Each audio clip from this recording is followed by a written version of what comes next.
Hello and welcome to the online platform of Rouse Academy for Competitive Exams, and I Pragya Pandey welcome you all to our very special series on daily news review।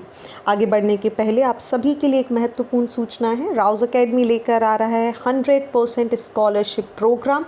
Exam किसके लिए है? देखिए, सारे विद्यार्थी जो MPPSC 1 year की तैयारी करना चाहते हैं, या ऐसे सारे विद्यार्थी जो अभी अंडर ग्रेजुएट हैं, जो अभी अपनी पढ़ाई कर रहे हैं, आप अपने फर्स्ट ईयर में हैं, सेकेंड ईयर में हैं और अपने फाउंडेशन से लेकर आप MPPSC और UPSC की तैयारी करना चाहते हैं, उन सभी विद्यार्थियों के लिए 100% स्कॉलरशिप टेस्ट होने वाला है 20 जनवरी 2024 को सुबह 11 बजे। मोड ऑफ एग्जामिनेशन की बात करें तो ऑनलाइन और ऑफलाइन दोनों मोड में ये एग्ज़ाम कंडक्ट कराया जाएगा। साथ ही अमेजिंग चीज़ ये है कि जो भी व्यक्ति यहाँ पर फर्स्ट प्राइज़ लेकर आएगा उन्हें एक स्मार्टफोन मिलेगा, सेकंड प्राइज़ पर स्मार्ट वॉच और एक बैग मिलने वाला है, और थर्ड प्राइज़ में एक बैग और टी-शर्ट मिलने वाली है। So do not waste your time, hurry up and register today. चलिए बात करते हैं आज के महत्वपूर्ण आर्टिकल्स के बारे में, और सबसे पहले हम चर्चा करेंगे एक बड़ा ही प्यारा आर्टिकल आया है आर्टिफिशियल इंटेलिजेंसी और कैंसर को लेकर। समझते हैं डिटेल में आखिर आर्टिकल क्या बात कर रहा है। एक सवाल यहाँ पर आ रहा है कि जो रिसर्चर्स हैं AT मुंबई, जब हम बात कर रहे हैं टाटा मेमोरियल हॉस्पिटल की, जो कि इंडिया का सबसे बड़ा कैंसर हॉस्पिटल है, यहाँ पर इन्होंने डेटा लगभग 60,000 पेशेंट्स का एक डेटा है उसका इस्तेमाल किया है एक बायो इमेजिन बैंक क्रिएट करने के लिए कैंसर को लेकर। ठीक है, जिसकी वजह से यहाँ पर एक जो टारगेटेड एल्गोरिदम है, जो क्या कंडीशंस होती हैं, किस तरीके की डिसीज़ हो रही है, अर्ली स्टेज क्या है, इन सभी का एक कंप्लीट बैंक यहाँ पर तैयार किया गया है। ऐसे में हॉस्पिटल पूरी तरीके से रेडी है कि ये स्टार्ट करेंगे आर्टिफिशियल इंटेलिजेंस का, AI का, ताकि जो रेडिएशन एक्सपोजर है पीडियाट्रिक पेशेंट का, जब उसकी CT उसका यहाँ पर किया जाता है, CT स्कैन्स किए जाते हैं, उसको यहाँ पर कम से कम किया जा सके।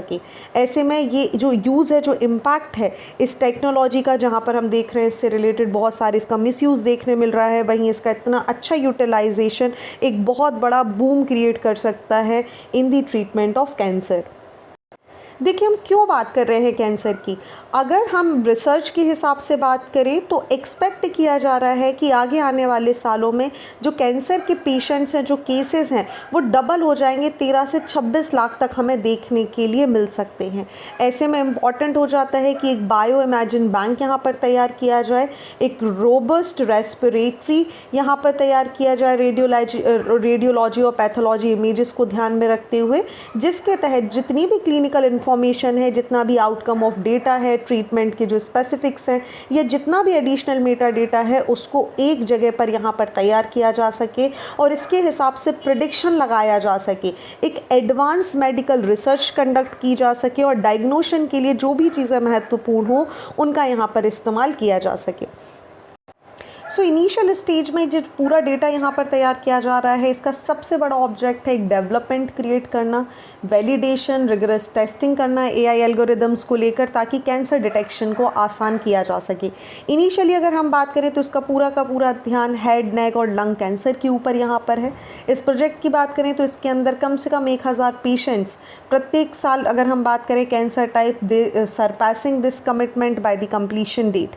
वहीं एक कॉम्प्रिहेंसिव डेटाबेस होने की वजह से जितनी भी फाउंडेशन है, टेस्टिंग है अलग अलग एल्गोरिदम्स की, वो भी कंडक्ट करने में बहुत ज़्यादा मदद मिल सकती है, क्योंकि ये जो एल्गोरिदम है ये बहुत ही क्रिटिकल हो जाता है मेडिकल साइंस में। जैसे स्क्रीनिंग हो लिम्फ नोड्स मेटासिस के लिए, या न्यूक्लियस सेगमेंटेशन के लिए, या इसका क्लासिफिकेशन करना हो, बायोमार्कर प्रेडिक्शन करना हो, लाइक इन सभी में ये जो थेरेपी है, ये थेरेपी रिस्पॉन्स प्रेडिक्शन करना हो, इस सभी को जानने के लिए AI एल्गोरिदम्स का यहाँ पर इस्तेमाल किया जा सकता है।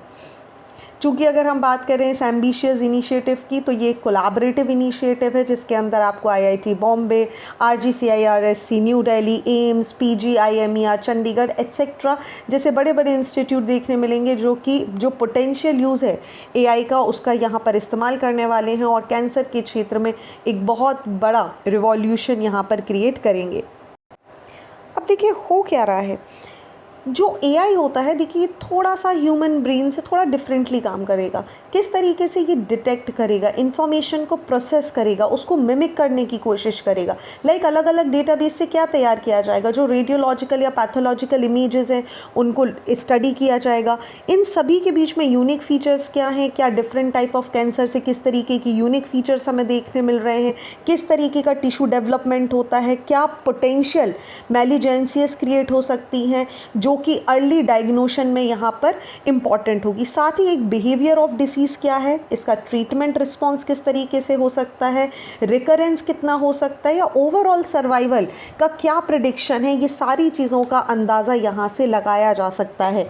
इसीलिए एआई को इन्हांस करने के लिए, इफेक्टिव करने के लिए टीएमसी ने यहाँ पर क्रिएट किया है एक ट्यूमर इमेज बैंक, जिसके अंदर सेगमेंटेशन और एनोटेशंस ऑफ इमेजेस को शामिल किया गया है। इस प्रोसेस के अंदर आप देखेंगे outlining of tumour, identifying different features, annotating them as a malignant, inflammatory और एडिमेटर्स को यहाँ पर क्रिएट किया जाएगा। बायोप्सी के रिजल्ट यहाँ पर आएंगे, हिस्टोपैथोलॉजी को यहाँ पर क्रिएट किया जाएगा, इम्यूनोहिस्टोकेमिस्ट्री रिपोर्ट्स यहाँ पर तैयार की जाएंगी, और जितना भी जीनोम सीक्वेंसिंग है इस सभी को कोरिलेट करके एक इमेज यहाँ पर तैयार की जाएगी, क्लिनिकल डेटा यहाँ पर तैयार किया जाएगा, जो कि अपने आप में एक डाइवर्स एल्गोरिदम का पार्ट बनता हुआ नज़र आएगा।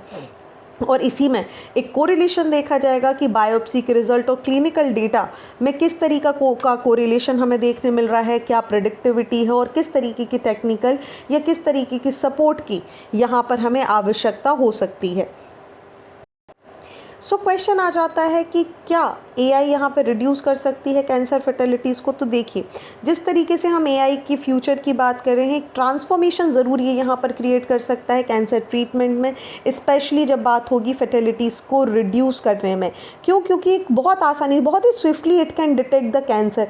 एक सिंपल आपके जितना भी डेटा होगा उसको यहाँ पर स्टोर कर दिया जाएगा, और उसके आधार पर एक प्रेडिक्टेबिलिटी, एक पोटेंशियलिटी क्रिएट हो जाएगी कि क्या प्रोफाइल है, क्या थेरेपीज़ आउटकम होंगे, और इसी को देखते हुए यहाँ पर सॉल्यूशन डिसाइड किया जा सकता है।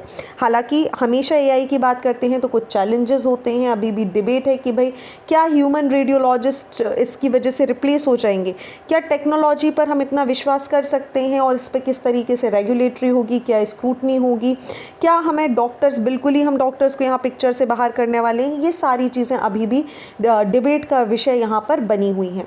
चलिए, अब हमने यहाँ पर कुछ टर्म्स पढ़े थे, जैसे आपको पढ़ने का तरीका पता होना चाहिए जब भी आप न्यूज़पेपर पढ़ रहे हैं किस तरीके से पढ़ना है। सपोज़ आप में से कुछ बच्चे होंगे जिन्हें ट्यूमर के बारे में नहीं पता होगा, कुछ बच्चे होंगे जिन्हें बायोप्सी के बारे में नहीं पता होगा।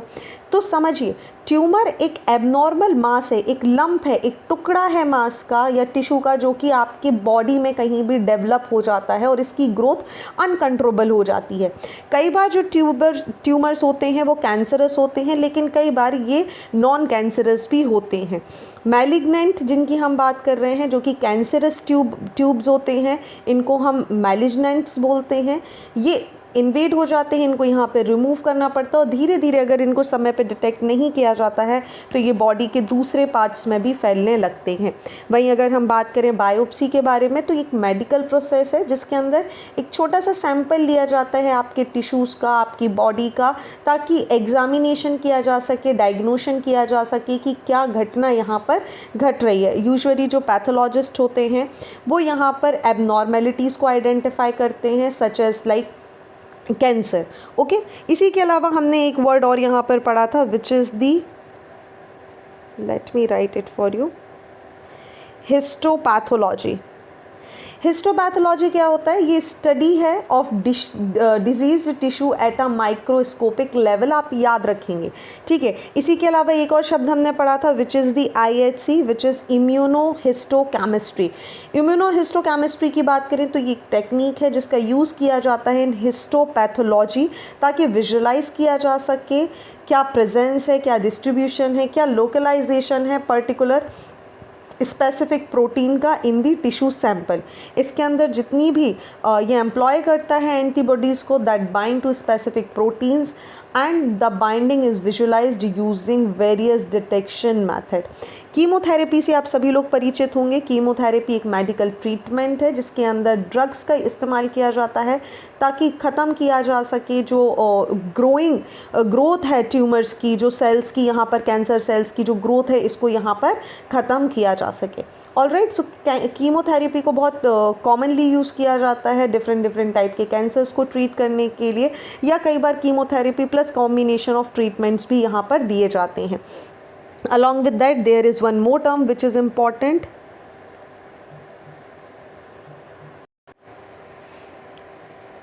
thorax। ओके, सो न्यूमोथोरॉक्स एक मेडिकल कंडीशन है जिसके अंदर जिसको बेसिकली कैरेक्टराइज किया जाता है by the presence of air in the pleural cavity, the space between the lungs and the chest wall। ये जो कंडीशन है ये यहाँ पर रिजल्ट कर सकती है in the collapse of lung, जिसकी वजह से डिफ़िकल्टी ऑफ ब्रीदिंग हो सकती है। न्यूमोथोरॉक्स की बात करें तो ये स्पॉन्टेनियस है या फिर कई बार ये किसी ट्रॉमास की वजह से देखने के लिए मिल जाती है। लंग डिसीज़ होती है या हम बोल सकते हैं इसके अलग अलग और भी वेराइटीज़ आपको देखने के लिए मिल सकती हैं। So these are the few basic terms जो आपको पता होना चाहिए। I hope this particular thing made you understand clearly about everything. चलिए, moving on to the next article of the day, हम बात करते हैं supreme court legal services committee के बारे में। एक मैकेनिज़्म ताकि प्रोवाइड किया जा सके free and competent legal services to weaker section of the society. ये क्या है, सभी के बारे में बहुत अच्छे से चर्चा करेंगे।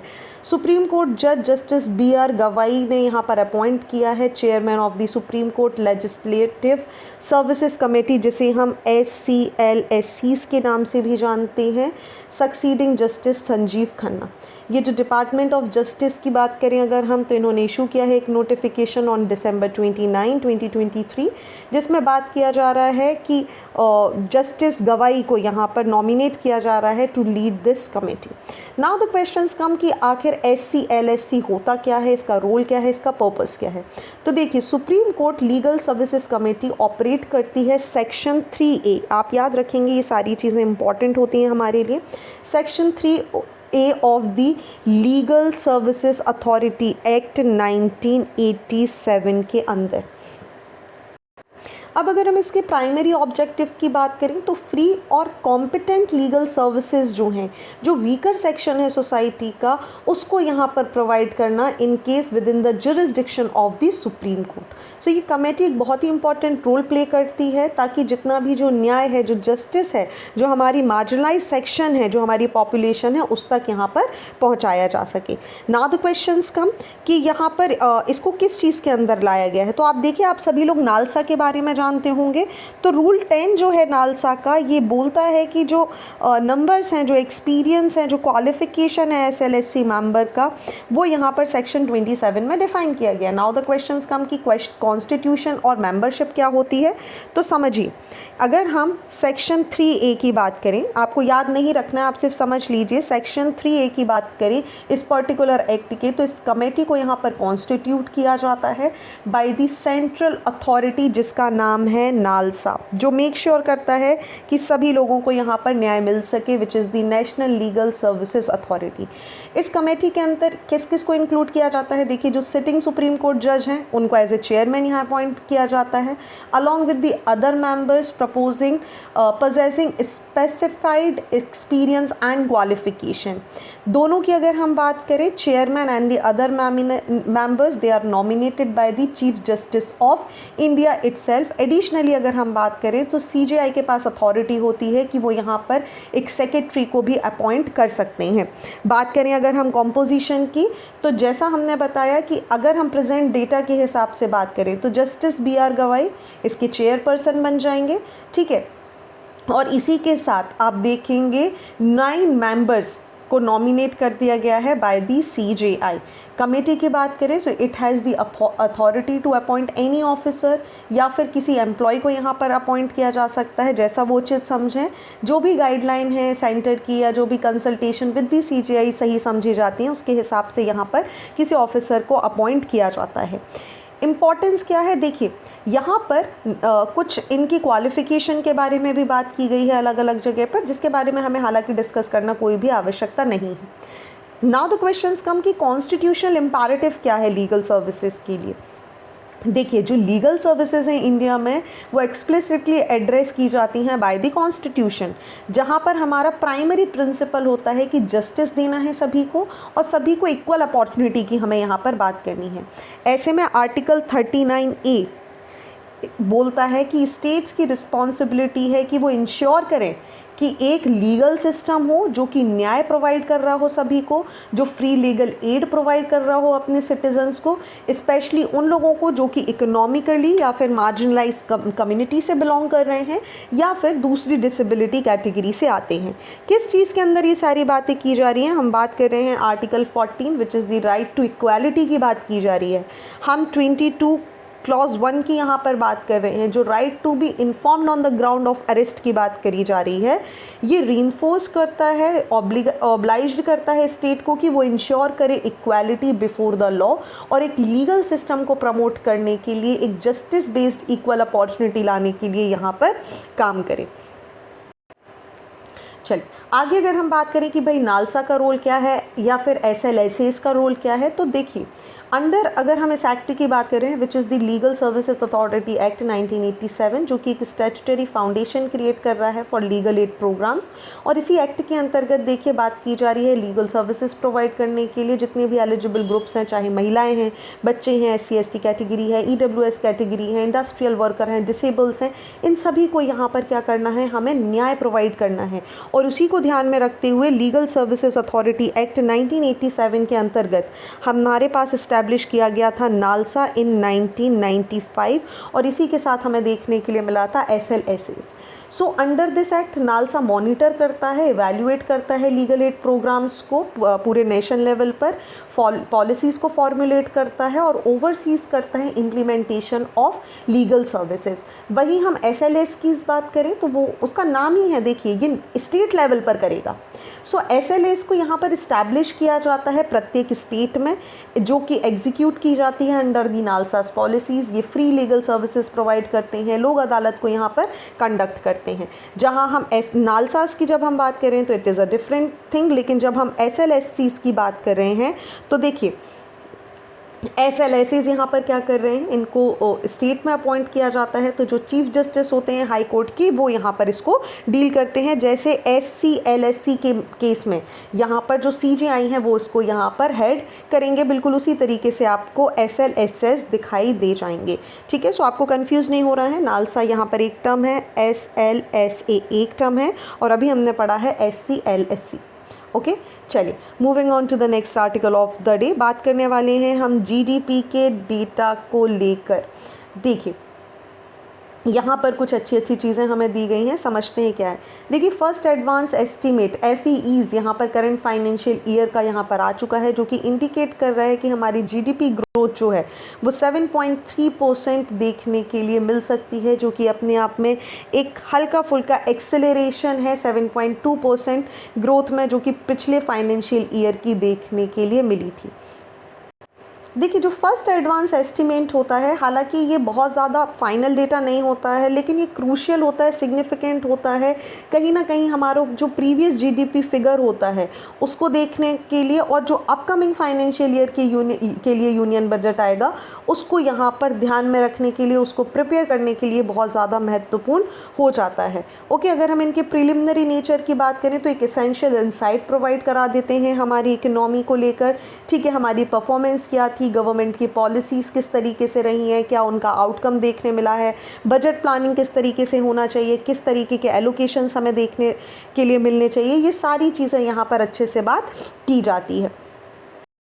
सो सवाल आ जाता है कि भाई सिग्निफिकेंस क्या है। तो एक तो हमने डिस्कस कर लिया कि बजट बनाने में काम आएगा। दूसरा अगर हम बात करें तो बजटरी रिलेवेंस के अलावा इलेक्शन ईयर कॉन्टेक्स्ट, देखिए लोकसभा इलेक्शन है अप्रैल मई में आपके पास, ठीक है, और इसी में FEE एक एडिशनल सिग्निफिकेंस रोल प्ले करता है, क्योंकि एक full fledged union budget will not be present this year. एक नॉमिनल GDP पे यहाँ पर फोकस रखा जाएगा। जो बजट मेकिंग की जब हम बात करते हैं तो इसका मुख्य ध्यान होता है on the nominal GDP, including both its absolute level as well as the growth rate. ठीक है, सो अब सवाल ये भी आ सकता है कि रियल वर्सेस नॉमिनल जीडीपी क्या है। सो देखिए, real GDP adjusted for the inflation is the derived metrics where all budget calculation commence with the nominal GDP. इसको हम इस तरीके से रियल वर्सेस नॉमिनल जीडीपी के हिसाब से देखते हैं। ओके, सो ये कहीं ना कहीं बहुत इंपॉर्टेंट चीज़ें हो जाती हैं। अब अगर हम इस स्टडी के बारे में बात करें तो इसकी जो आउटकम है उसमें कुछ अच्छी चीज़ें पता चली हैं कि भाई जो प्राइवेट फाइनल कंजम्पशन एक्सपेंडिचर है, it accounts almost for 60% of GDP. ये expected to grow by 4.4% in current year. वहीं अगर हम ग्रॉस फिक्स्ड कैपिटल फॉर्मेशन की बात करें तो जो इसका इन्वेस्टमेंट है, इन्वेस्टमेंट स्पेंडिंग है, second large growth engine has grown by 9.3%। Government की फाइनल कंजम्पशन एक्सपेंडिचर की बात करें तो ये यहाँ पर स्पेंडिंग ग्रोथ ये स्लो हमें देखने मिली है अराउंड 3.9% इन दी करेंट ईयर। वहीं अगर हम नेट एक्सपोर्ट की बात करें तो नेगेटिव ग्रोथ हमें देखने मिली है, which indicates a higher import than the export rate which has increased by 144%, जो कि कहीं ना कहीं हमें एक बैलेंस ऑफ पेमेंट की इशू की तरफ ले जाती है। ऐसे में हमारा ध्यान होना चाहिए, कंसर्न होना चाहिए, हमें अपना नेट एक्सपोर्ट बनाना है। गवर्नमेंट की स्पेंडिंग्स जो हैं उसको यहाँ पर हमें कम रखने की ज़रूरत है जब हम सेकेंड टर्म्स की यहाँ पर बात करेंगे। वही हमें इन्वेस्टमेंट यहाँ पर ब्रॉड करनी है। प्राइवेट कंजम्पशन की बात करें स्पेशली इन रूरल इंडिया, सो वो एक बहुत बड़ा कंसर्न हो जाता है, वो म्यूट हमें यहाँ पर देखने के लिए मिलता है। So these are the few things जिसको ध्यान में रखते हुए यहाँ पर काम करना है फॉर द फ्यूचर आस्पेक्ट। चलिए, moving on to the next article of the day. देखिए, कर्नाटका हाई कोर्ट ने यहाँ पर एक बैन लगा दिया है सारी प्रकार की माइनिंग और क्वेरिंग एक्टिविटीज़ पर इन दी कृष्ण राज सागर KRS डैम मांड्या डिस्ट्रिक्ट में जो सिचुएटेड है इसके 20 किलोमीटर के रेडियस में। इसकी वजह से जितनी भी माइनिंग ऑपरेशन है, ठीक है, जितनी भी परमिशन और लाइसेंसेस हैं, उन सभी को यहाँ पर एक प्रॉब्लम फेस करनी पड़ सकती है। अब देखिए, इस तरीके का डिसीजन लिया क्यों गया। देखिए, एक पिटीशन यहाँ पर लगी थी कि ये जो पूरा का पूरा एरिया है माइनिंग और क्वेरिंग की वजह से पूरा का पूरा डैम यहाँ पर ढह जाएगा, जिसकी वजह से बहुत ज़्यादा प्रॉब्लम हो सकती है। सो फाइनली कोर्ट ने डिसाइड किया है कि भाई तब तक इसका कोई हम डिसीजन नहीं लेंगे जब तक इसके बारे में फ़र्दर स्टडीज़ कंप्लीट नहीं हो जाती। हमें पढ़ना क्या है, हमें सीधा पढ़ना है कृष्ण राज सागर डैम के बारे में।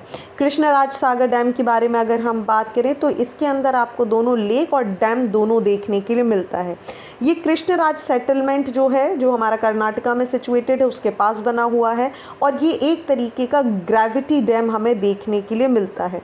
इम्पॉर्टेंट क्यों हो जाता है, देखिए इसका जो पोजीशन है ये कावेरी नदी और इसकी जो ट्रिब्यूटरीज हैं जैसे हेमावती और लक्ष्मण तीर्थ जो मांड्या डिस्ट्रिक्ट में हमें देखने के लिए मिलती हैं, उनके कॉन्फ्लुएंस पर ये बना हुआ है।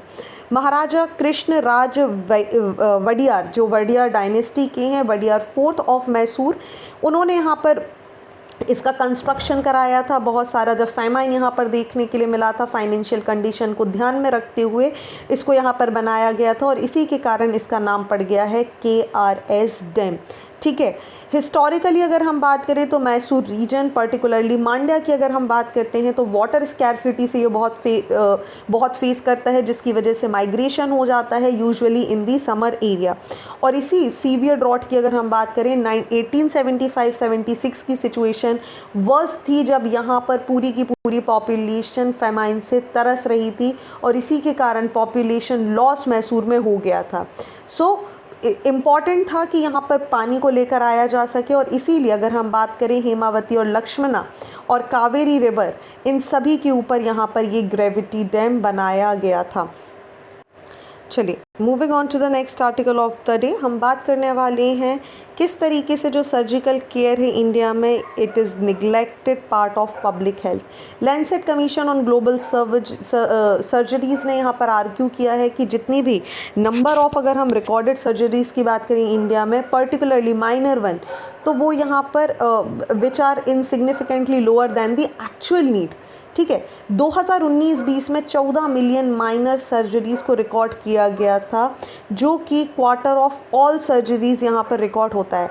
हालांकि LGOGC की बात करें तो इनका बोलना है कि this is insufficient compare to the surgical requirement. यहाँ पर रिसर्च में पाया गया है कि जो ग्लोबल डिस्पैरिटी है सर्जिकल रेट में, ये बहुत ज़्यादा है।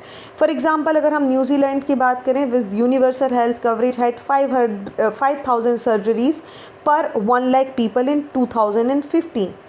वहीं अगर हम इंडिया के कॉन्टेक्स्ट में बात करें तो हमारी 1.4 बिलियन की पॉपुलेशन है और हमारा जो सर्जिकल रेट है that is ranging from 166 to only 3,646 surgeries per 1 lakh people, which is influenced by various factor.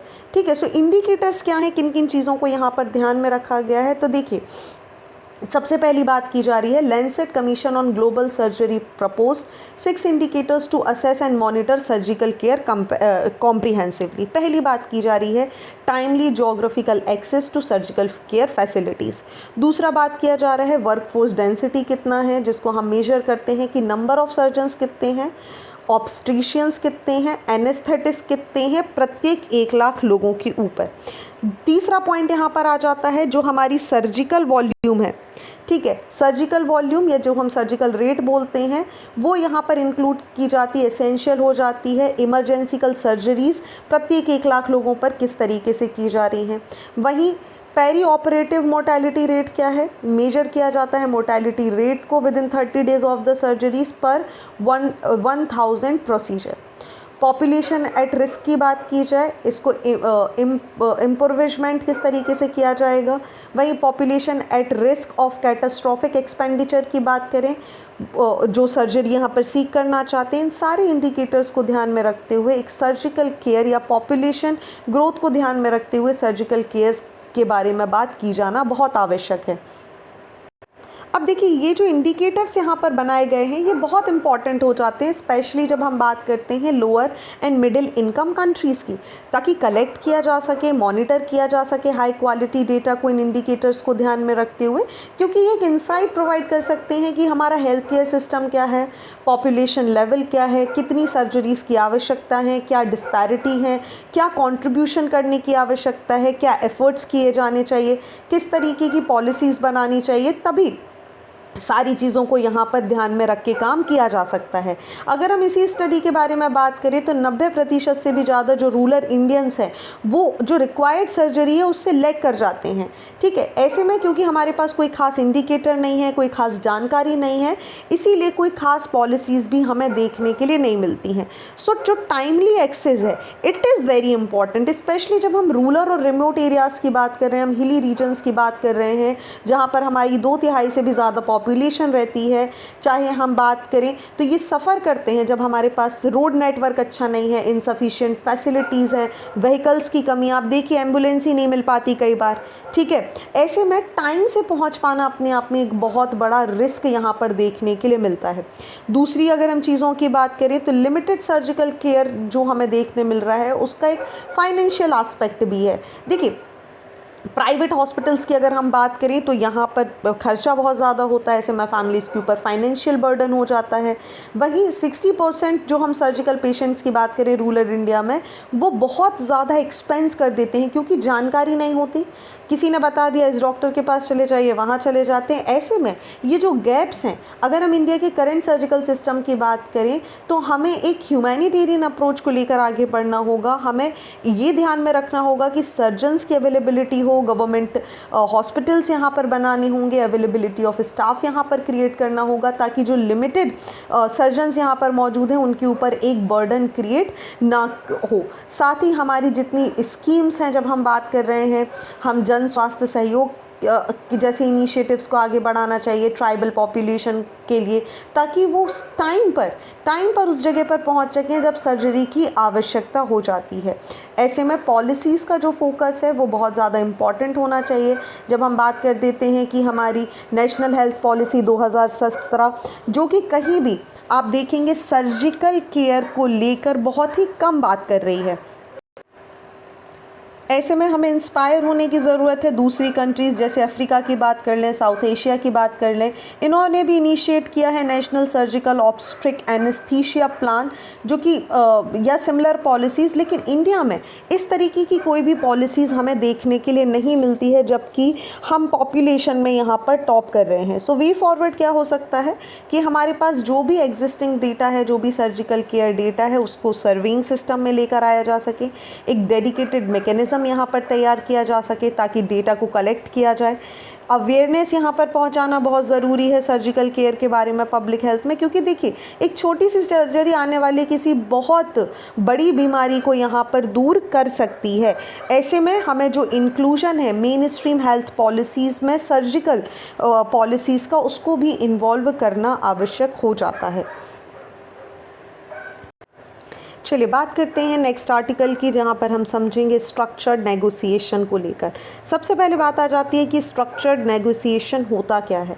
देखिए, स्ट्रक्चर्ड नेगोशिएशन एक तरीके का कोलैबोरेटिव और solution driven dispute resolution method है, जिसके अंदर जो लिटिगेशन का जो प्रोसेस है, लिटिगेशन की जो भीड़ है, उसको यहाँ पर कम किया जाता है। बेसिकली यहाँ पर जब हम बात कर रहे हैं लेजिस्लेशन की, यहाँ पर सबसे ज़्यादा इन्वॉल्व किया जाता है उन सर्विसेज को, उन जगह पर नेगोशिएशन के जो स्पेशली रिलेट करते हैं सोशल वेलफेयर को लेकर। अगर हम बात करें तो क्या अभी तक स्ट्रक्चर नेगोशिएशन कहीं पर सक्सेसफुल रहा है? बिल्कुल इफ़ेक्टिव रहा है डिसेबिलिटी राइट के केसेस में, स्पेशली जब हम बात कर रहे हैं यूनाइटेड स्टेट्स में। साथ ही एक एक्सेसिबल इश्यूज़ की बात यहाँ पर कर रहा है। इसके अंदर आप देखिए प्रॉब्लम्स को बहुत जल्दी सॉल्व किया जाता है। ऑटोमेटेड टेलर मशीन होती हैं, पॉइंट ऑफ सेल डिवाइसेस देखने मिलेंगी, पेडेस्ट्रियन सिग्नल्स आपको देखने मिल जाएंगे, सर्विस प्रोवाइडर वेबसाइट्स देखने मिल जाएंगी। तो बहुत सारे जो इश्यूज़ हैं उनको यहाँ पर शामिल किया जाता है।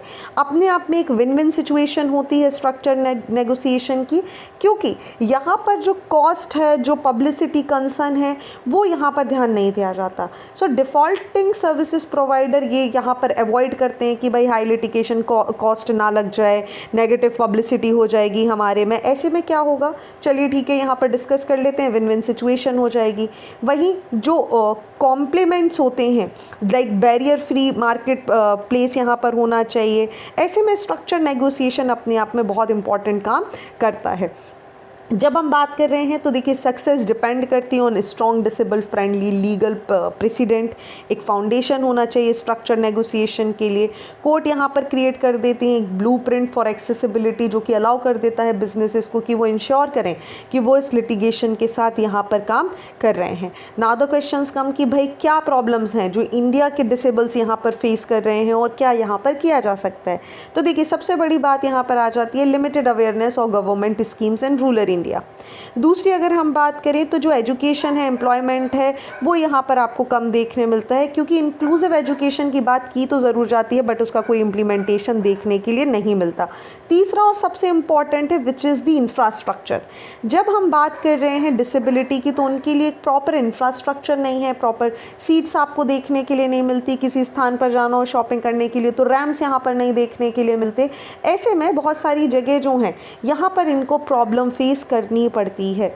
स्पेशली अगर हम बात करें यूनिसेफ की तो उन्होंने हाईलाइट किया है कि जो चिल्ड्रंस हैं with disability they are frequently excluded from the public spaces. ठीक है, इसकी वजह से होता क्या है, देखिए उनकी हेल्थ पे इम्पैक्ट तो पड़ ही रहा है बट उनके ओवरऑल वेलबींग पर भी हमें एक बहुत बड़ा चैलेंज देखने के लिए मिल जाता है। ऐसे में जो इनसफिशिएंट पॉलिसीज़ हमारे पास होती हैं, ठीक है, इनको यहाँ पर सॉल्व करना ज़रूरी है। बैरियर फ्री यहाँ पर एक सिस्टम यहाँ पर डेवलप करना होगा। ठीक है, जो लोग हैं, जो पॉलिसीज़ हैं, उसको यहाँ पर बढ़ाना होगा। इलेक्ट्रॉनिक वोटिंग मशीन्स लानी होंगी। देखिए हमें ब्रेल मशीन्स लेकर आए हम ताकि जो लोग हैं वो अपने यहाँ पर अधिकारों का इस्तेमाल कर सके, उनको कोई मैनिपुलेट ना कर सके। सो क्वेश्चंस कम कि स्ट्रक्चर नेगोशिएशन किस तरीके से हेल्प कर सकता है डिसेबिलिटी राइट्स को प्रमोट करने के लिए।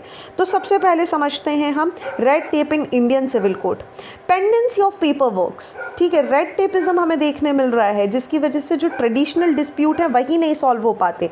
ऐसे में right of persons with disability act 2016 allow करता है reporting non compliance to the chief commissioner but impact on accessibility is uncertain where structure negotiation can prove very effective. Supplementing की अगर हम बात करें CCPD's एफर्ट्स की, तो पेटीएम का केस ले लेते हैं एक एग्जांपल में। So chief commissioner for persons with disability ही they directed Paytm to make its application accessible, ताकि जो कंप्लाइंस कर सके, जो लोग हैं जो उसका इस्तेमाल करना चाह रहे हैं, जो पर्सन्स विद डिसेबिलिटी हैं, वो उसका यूज़ कर सके। कॉन्स्टेंट विजिलेंस यहाँ पर आवश्यक हो जाता है कि रियल टाइम एक्सेसिबिलिटी क्रिएट हो जाएगी, जिसकी वजह से लगातार विजिलेंस किया जा सकता है, यूज़र इनपुट्स को यहाँ पर लिया जा सकता है। सो स्ट्रक्चर नेगोशिएशन देखिए इन सारी चीज़ों को, इन रिक्वायरमेंट्स को यहाँ पर फुलफ़िल कर सकता है। साथ ही स्ट्रक्चर नेगोशिएशन की वजह से यहाँ पर जैसे प्रोवाइडर, हमने पेटीएम की बात करी, तो वो नॉन कंप्लाइंस एम्बैरेसमेंट से यहाँ पर बच सकते हैं। साथ ही पर्सन्स विद डिसेबिलिटी के जो राइट्स हैं, जो उनके इशू हैं, उनको इमीडिएट तत्काल प्रभाव से यहाँ पर सॉल्व किया जाता है। तो ऐसे में ये कहीं ना कहीं अपने आप में एक इम्पॉर्टेंट हो जाता है, क्योंकि एक अल्टरनेटिव डिस्प्यूट रेजोल्यूशन प्रोवाइड कर देता है। साथ ही बिजनेसेस भी इसको प्रायोरिटाइज कर देते हैं। क्यों? क्योंकि ऐसे में उनका जो नेगेटिव पब्लिसिटी है या उनको लेकर जो कोई प्रॉब्लम हो सकती है, वो हमें देखने के लिए नहीं मिलती। That is why this particular section becomes very important. बहुत अच्छा आर्टिकल है, बहुत अच्छे तरीके से इसे कनेक्ट किया गया है। आई होप आपको सारी चीज़ें समझ आ गई होंगी और आप इसे रिलेट कर सकते हैं। चलिए बात करते हैं एक डिबेटेड टॉपिक के बारे में, which is the hit and run law. आप सभी को पता है, अभी कुछ दिनों पहले एक पूरा हमारे यहाँ लॉकडाउन जैसी सिचुएशन हो गई थी, जहाँ पर प्रोटेस्ट हो रहे थे, पेट्रोल पंप बंद हो गए थे, व्हीकल्स नहीं चल रहे थे। तो आखिर ये सब क्या था, क्या इश्यूज़ थे, इन सारी चीज़ों को लेकर यहाँ पर बात करते हैं।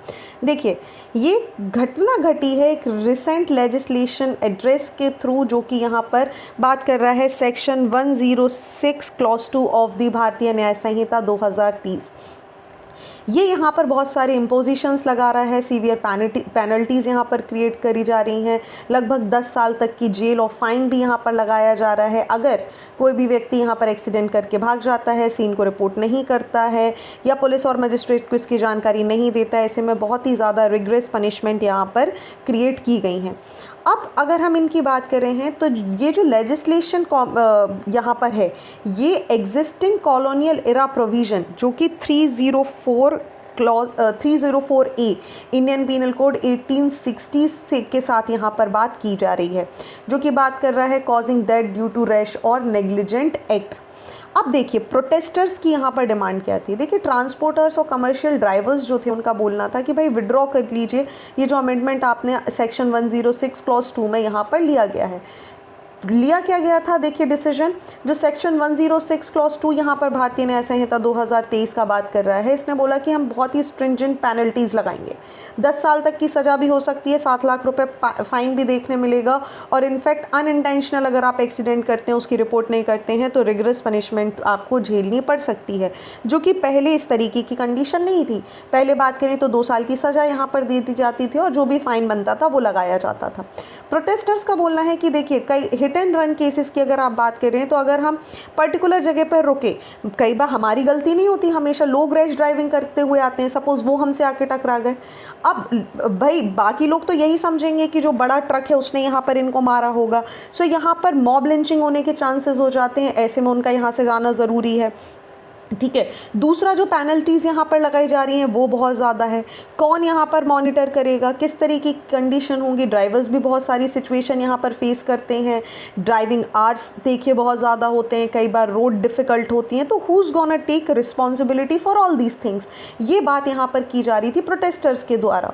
साथ ही उनका बोलना ये भी है कि देखिए, एक्सीडेंट यहाँ पर ड्राइवर के कंट्रोल के बाहर होते हैं, कई बार विजिबिलिटी अच्छी नहीं होती फॉग की वजह से, या फिर रोड्स अच्छी नहीं होती। ऐसे में ये पूरा का पूरा जो आप लॉ लेकर आए हैं, ये इन सारे सर्कमस्टेंसेस के बारे में तो बात कर ही नहीं रहा है, सिर्फ और सिर्फ हमें टारगेट किया जा रहा है। तो उन्होंने कंसर्न बताया, देखिए मॉब वायलेंस हो सकता है, हमारे खिलाफ लोग हमें मार सकते हैं अगर हम एक्सीडेंट साइड पर रुकेंगे। तो ऐसे में जो अगर आप लॉ की बात कर रहे हैं, तो we are ready to accept it, but आप इसमें इन सारे फ्लॉज को भी इंक्लूड करिए।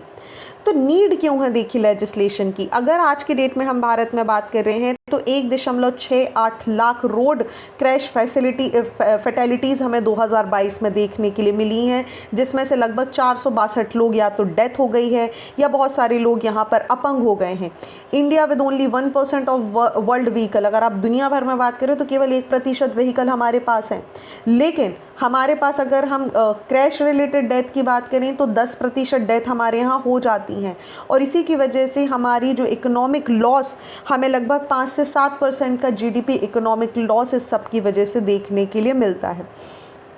अब ये जो पर्टिकुलर लॉ लाया गया था, इसके अंदर बोला गया कि भाई देखिए, अगर आप रैश ड्राइविंग करेंगे तो आपके ऊपर यहाँ पेनल्टीज़ लगाई जाएंगी। साथ ही इसको यहाँ पर क्रिमिनलाइज करने की बात की जा रही थी कि भाई मोरल रिस्पॉन्सिबिलिटी भी तो आपकी होनी चाहिए, कोई लीगल ड्यूटीज़ तो ठीक है, but what about the moral responsibility. आप एक व्यक्ति को मरता हुआ रोड पे छोड़ के नहीं जा सकते, what about the moral responsibility. बस इसी को लेकर यहाँ पर मोटर व्हीकल एक्ट में यहाँ पर कुछ चेंजेस किए गए थे, जिसके कारण ये पूरा का पूरा विवाद हमें देखने के लिए मिल रहा है। ओके, चलिए, तो ये थे आज के महत्वपूर्ण आर्टिकल। आई होप आपको सारी चीज़ें क्लियर हो चुकी होंगी। बात करते हैं मेंस के क्वेश्चन ऑफ द डे के बारे में। So here are 2 very important question in front of you. One is related with the EU's carbon border tax, क्योंकि हम इस पर्टिकुलर आर्टिकल को कई बार डिटेल में डिस्कस कर चुके हैं, that is why I have skipped this particular section. दूसरा क्वेश्चन आपके सामने है सर्जिकल केयर के बारे में। So what all you have to do, just write the answer, click the photograph and upload it on the given link below, जो कि है https://rawsacademy.in। इसका डायरेक्ट लिंक आपको कमेंट सेक्शन में मिल जाएगा। साथ ही अगर आपको किसी भी प्रकार का कोई डाउट है, कोई समस्या है DNR से रिलेटेड, कुछ आप 1-to-1 क्वेश्चन करना चाहते हैं, तो आप मुझे ईमेल कर सकते हैं pragyapandya@rawsacademy.in पर। So thank you for watching this video. Do not forget to hit like button, comment your valuable feedback and also press the subscribe button to never miss any updates. Do comment and let us know आपको आज का discussion कैसा लगा।